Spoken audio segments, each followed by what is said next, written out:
Imagine scrolling through endless posts on Reddit late at night, your room bathed in the eerie glow of your phone. You find yourself on No Sleep, reading stories so chilling that they stay with you long after you turn off the screen. Tonight, we're diving into 5 of the scariest stories from No Sleep that take place in India, each one more haunting than the last. Turn off the lights, get comfortable, and prepare yourself for tales that just might make you question what's lurking in the dark. The Silent Caller. It started when Lily moved into her new apartment, excited for a fresh start. But within days, the calls began. They came every night at exactly 3:07 a.m. At first, she assumed it was a prank, but each night, the silence on the line grew heavier, like someone was there, listening, waiting. One night, she'd had enough.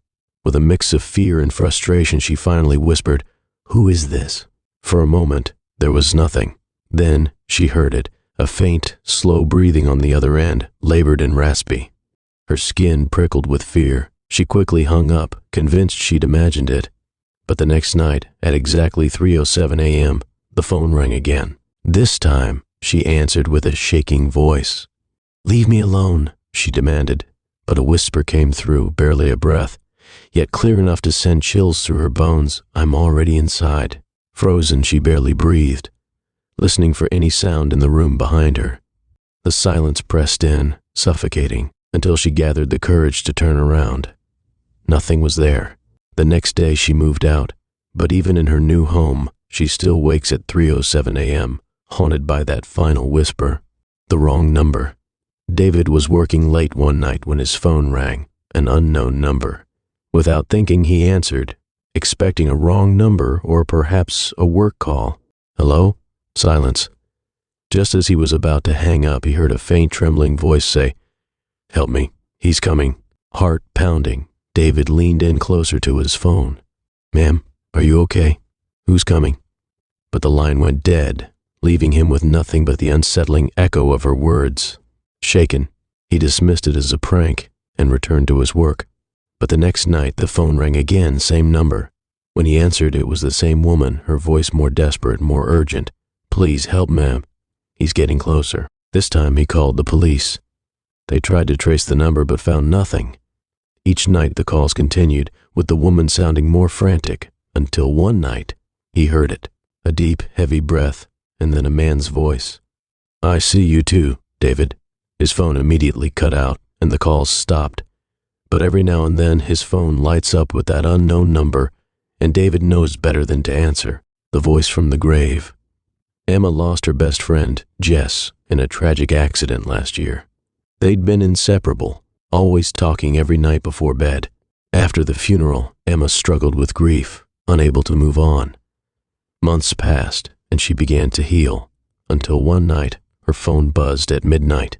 Caller ID, Jess. Heart racing, Emma stared at the screen. It had to be a prank, right? She answered, her voice trembling. "Hello?" Silence, then static, and then a whisper. "Emma, why didn't you help Mame?" Emma's heart froze. Jess's voice was unmistakable, yet hollow and distant. "Jess, is that you?" But the line went dead. Shaken, she convinced herself it was a cruel joke, a glitch. But the calls didn't stop. Every night at midnight, the phone would ring, and each time, Jess's voice was more distorted, angrier. "You left me. Why didn't you save me?" Terrified, Emma changed her number, threw out her phone. But every year on the anniversary of Jess's death, her phone rings at midnight. And somehow, Jess's voice always finds her. The unknown caller. Mike was driving home late one night when his phone rang. The display read, "Restricted number." Annoyed but curious, he answered. The voice on the other end was deep, distorted, barely human. "Turn left," it said. Mike's eyes darted around. "Who is this?" Silence. Again the voice, "Turn left." Unnerved, he ignored the command and continued driving straight. But the phone kept ringing, the voice repeating, more insistent. "I said turn left." Finally, at a red light, he picked up and shouted, "Who are you? What do you want?" The voice responded, chillingly calm. "I'm the one watching you. You should have turned left." In that instant, a truck hurtled through the intersection, barely missing his car. Mike's hands shook as he drove home, realizing that ignoring the voice had nearly cost him his life. Every so often, his phone rings with another restricted number, and he knows better than to ignore it. The last call. Mrs. Kapoor was an 80-year-old widow who rarely left her house. Her only connection to the outside world was her landline, an old phone with a distinctive ring that echoed through the quiet house. Late one evening, her phone rang and she picked up to hear a voice she didn't recognize. "Mrs. Kapoor," the voice said, soft and deliberate. "I'm coming home." Confused, she asked who it was, but the line went dead. She told herself it was a wrong number, but each night the calls continued, and each time the voice would get closer, more menacing. "I'm almost there. I'll be home soon." One night the voice changed, sounding clearer, more immediate. "I'm outside." Panicked, Mrs. Kapoor peered through the window, but there was no one there. She locked the doors, turned off the lights, and sat by the phone, waiting. Minutes later, the lights went out, leaving her in darkness, and the phone rang once more. Trembling, she answered.